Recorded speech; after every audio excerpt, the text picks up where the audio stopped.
أعوذ بالله من الشيطان الرجيم بسم الله الرحمن الرحيم شروع اللہ کا نام لے کر جو بڑا مہربان نہایت رحم والا ہے۔ والفجر فجر کی قسم، وليال عشر اور 10 راتوں کی، والشفع والوتر اور جفت اور طاق کی، والليل إذا يسر اور رات کی جب رخصت ہونے لگے۔ هل في ذلك قسم لذي حجر اور بے شک یہ چیزیں عقل مندوں کے نزدیک قسم کھانے کے لائق ہیں، اس بات پر کہ کافروں کو ضرور عذاب ہوگا۔ ألم تر كيف فعل ربك بعاد کیا تم نے نہیں دیکھا کہ تمہارے پروردگار نے قوم عاد کے ساتھ کیا کیا؟ إرم ذات العماد جو ارم کہلاتے تھے، دراز قد مانند ستونوں کے، التي لم يخلق مثلها في البلاد کہ تمام ملک میں ایسے پیدا نہیں ہوئے تھے۔ وثمود الذين جابوا الصخر بالواد اور سمود کے ساتھ کیا کیا جو وادی قرا میں چٹانیں تراشتے تھے۔ وفرعون ذي الأوتاد اور فرعون کے ساتھ کیا کیا جو خیمے اور میخیں رکھتا تھا۔ الذين طغوا في البلاد یہ لوگ ملکوں میں سرکش ہو رہے تھے، فأكثروا فيها الفساد پس ان میں بہت سی خرابیاں کرتے تھے۔ فصب عليهم ربك سوط عذاب تو تمہارے پروردگار نے ان پر عذاب کا کوڑا برسا دیا۔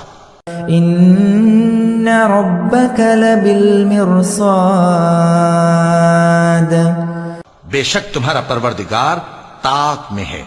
فأما الإنسان إذا ما ابتلاه ربه فأكرمه ونعمه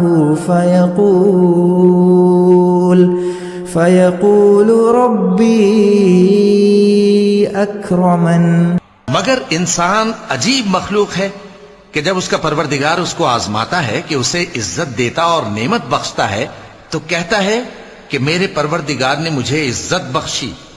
وَأَمَّا إِذَا مَا ابْتَلَاهُ فَقَدَرَ عَلَيْهِ رِزْقَهُ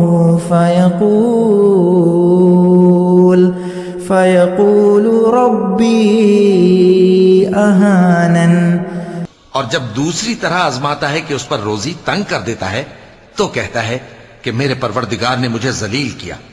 كلا بل لا تكرمون اليتيم یوں نہیں بلکہ تم لوگ یتیم کی خاطر نہیں کرتے، ولا تحاضون على طعام المسكين اور نہ مسکین کو کھانا کھلانے کی ترغیب دیتے ہو، وتأكلون التراث أكلا لما وتحبون المال حبا جما اور میراث کے مال کو سمیٹ کر کھا جاتے ہو اور مال کو بہت ہی عزیز رکھتے ہو۔ لا إذا دكت الأرض دكا دكا جب زمین کوٹ کوٹ کر برابر کر دی جائے گی، وجاء ربك والملك صفا صفا اور تمہارا پروردگار جلوہ فرما ہوگا اور فرشتے قطار در قطار آ جائیں گے۔ وجيء يومئذ بجهنم اور دوزخ اس دن سامنے لائی جائے گی۔ يومئذ يتذكر الإنسان وأنى له الذكرى تو انسان اس دن سوچے گا، مگر اب سوچنے سے اسے فائدہ کہاں مل سکے گا۔ يقول يا ليتني قدمت لحياتي فيومئذ لا يعذب عذابه أحد. کہے گا کاش میں نے اپنی اس زندگی کے لیے کچھ آگے بھیجا ہوتا تو اس دن نہ کوئی اللہ کے عذاب کی طرح کا عذاب دے گا ولا يوثق وثاقه أحد. اور نہ کوئی اس کے جکڑنے کی طرح جکڑے گا. يا أيتها النفس المطمئنة اے اطمینان والی جان ارجعي إلى ربك راضية مرضية. اپنے پروردگار کی طرف لوٹ چل تو اس سے راضی وہ تجھ سے راضی. فادخلي في عبادي وادخلي جنتي. سو تو میرے خاص بندوں میں شامل ہو جا اور میری بہشت میں داخل ہو جا. صدق اللہ العلی العظیم.